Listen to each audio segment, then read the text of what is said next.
You see the headline on our parent website, Newsmax.com. Iran now poses a nuclear missile threat to the United States.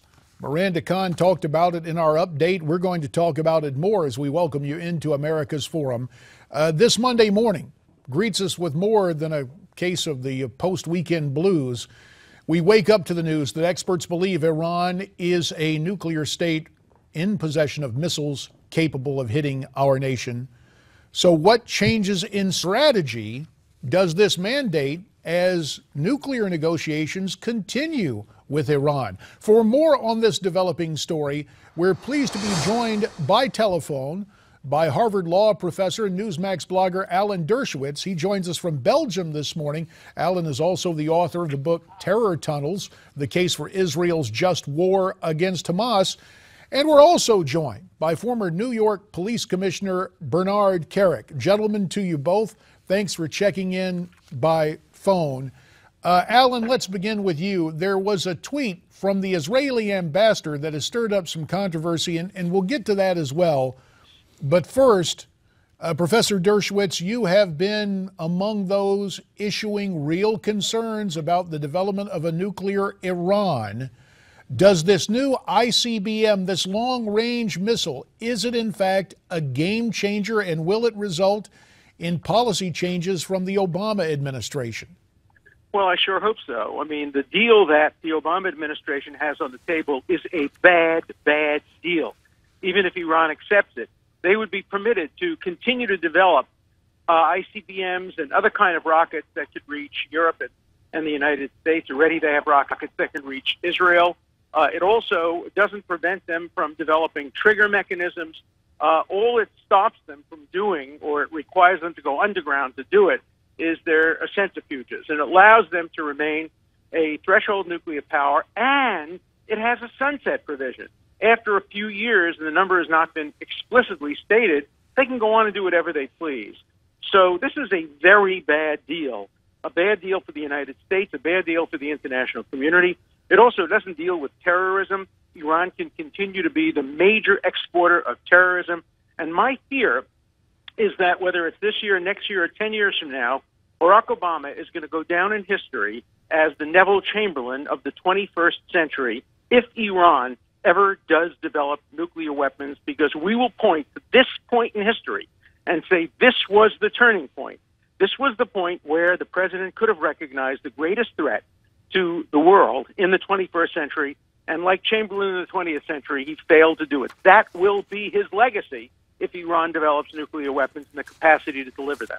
Bernie Kerik, let me turn to you. Reports over the weekend in the Israeli press suggest that Iran gets 80% of what it wants in negotiations with the United States. That is disturbing, to say the least, is it not?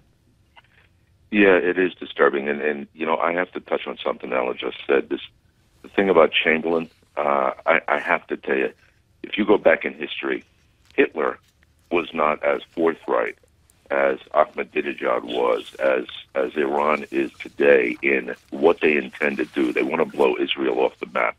They want the demise of the Israeli people.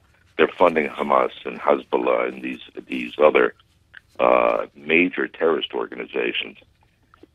There is no negotiating with a bully. You don't put that bully on the world stage, especially in this position, and that's what we've done. That's what we continue to do. The threat is increasing, has increased substantially since 2006, 2007, when I was writing about this years ago, and it's only getting worse. And if we don't stop it now, it's, as Alan said, in the years to come, it's going to be, far, far worse. A minute remains in this segment. Alan, the Israeli Prime Minister is slated to speak before Congress about a month from now. Meantime, the Israeli ambassador to the U.S., Ron Dermer, sent out a tweet that was Super Bowl related but has some political undertones, saying, quote, breaking protocol, choosing sides, go Patriots. That's gotten some criticism. 45 seconds for your reaction. Well, I'm glad he said go Patriots. I'm a big Patriots fan. And Ron Dermer is a great patriot. He's a patriot of Israel. He was born in the United States. Look, this is an issue of separation of powers and checks and balances. Foreign policy doesn't belong entirely to the president. And the prime minister of a country whose very existence is at stake has absolute right to speak to Congress and say to Congress, this is not a good deal. This is not a good deal for America. It's not a good deal for Israel. So I support the prime minister and the ambassador in speaking to Congress and telling them the truth. Let Congress serve as a check on the president if the president's going to be making a bad deal. Alan Dershowitz and Bernie Kerik, we ask you both to stay with us. And when we come back, more on what is happening in terms of our national security, threats from ISIS and lone rats. That's next on America's Forum.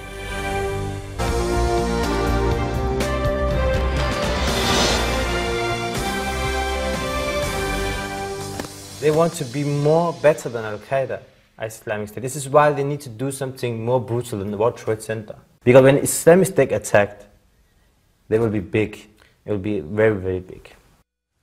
Looking to do something bigger than 9/11. Those words from a British medical student who got inside the Islamic State and then managed to escape, as that student was talking to NBC News. Welcome back to America's Forum. That student went on to say that the U.S. bombing of that group makes ISIS happy because it elevates their status to that of Al-Qaeda. For more on this developing story, let's continue our conversation. Harvard Law professor and Newsmax blogger Alan Dershowitz is on the phone from overseas. He's in Belgium today and checking in from a snowy New Jersey. Also on the telephone is former New York Police Commissioner Bernie Kerik. Bernie, ISIS heretofore has been more regionalized to the Middle East, but do you believe they're capable of pulling off an attack larger than 9/11 here in the United States?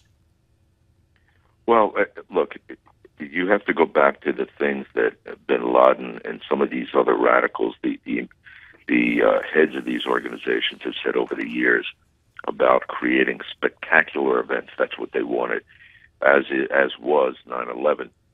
But I strongly believe that you don't need that today. You don't need 4 planes flying into buildings. If you had an attack like you had in Paris here, not one, but if you had 4 attacks like you had in Paris in different cities at the same time on the same day, in a school, in a hospital, in a tourist location, I can assure you that's going to be a spectacular event. It's going to create major fear and things like that, which is what these guys try to instill. And is that possible? Yes, it's possible. And I think our intelligence capabilities, our intelligence ability is what we have to depend on right now to make sure that that kind of stuff doesn't happen. Alan, your take, the threat of ISIS here at home and something worse than 9/11? Well, it's possible. Right now, they're still regional. I don't think they have the infrastructure to export terrorism, but they are certainly trying to develop that. And it doesn't require that much infrastructure, as we can see from what happened in the subway in London, the subway, the train system in Madrid. Trains are extremely vulnerable. When you go to Grand Central Station or Penn Station and rush hour, there are thousands of people, and there is very, very little security. I mean, you can't blame the police. They do a great job, K-9, all of that. But it's very easy for somebody who's a suicide bomber to bring an explosive package into any of the bus terminals. Now, the one lesson that I think terrorists have learned is don't attack the media. The hypocrisy of the French bringing out 4 million people to protest what happened to Charlie Hebdo after they did nothing when 4 kids were murdered in a synagogue in Toulouse, when in Belgium there were people murdered. It depends who you kill. Don't ever pick on the media, because the media will get a lot of opposition. Even one of the people who was killed by the other day by ISIS was a Japanese journalist, and journalists protect their own, and they make a big deal out of the fact that the human being killed happened to be a journalist. Well, journalists have no more right to be protected than children at prayer or other vulnerable people. They're all equal. And I thought the event in Paris was extraordinarily hypocritical. who focused so much attention on 11 journalists when there had been many, many, many more non-journalists killed in France, and nobody seemed to care. France and many of the European countries have been complicit in terrorism over the years until terrorism came to their shores. And we've seen a lot of selfishness. Now I think we have to coordinate and make sure we fight terrorism together in a unified way. You can't say some terrorism is okay and other terrorism is bad. All terrorism has to be condemned and has to be attacked proactively and preventively. There is so much to talk about. Gentlemen, let me ask you in advance, if you could stay with us through the break, we would greatly appreciate it. But in the minute that remains, Bernie, to you, reports that the Obama administration is trying to gain the release of a female American aid worker. Bernie, in your mind, does that mean we're negotiating with ISIS? 40 seconds. I don't know if we're negotiating with ISIS. I think there's always an attempt by the government.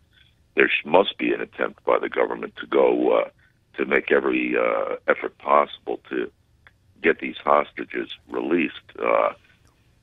I completely disagree for any type of exchange where you give a benefit to the terrorist or where you give them something.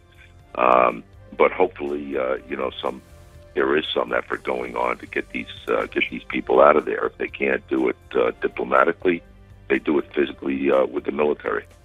Fair enough. Gentlemen, again, if your schedules permit, we would like you to stay with us through the break. You stick around, too. There's more to come on America's Forum, including the Republican reassessment of life without Mitt Romney.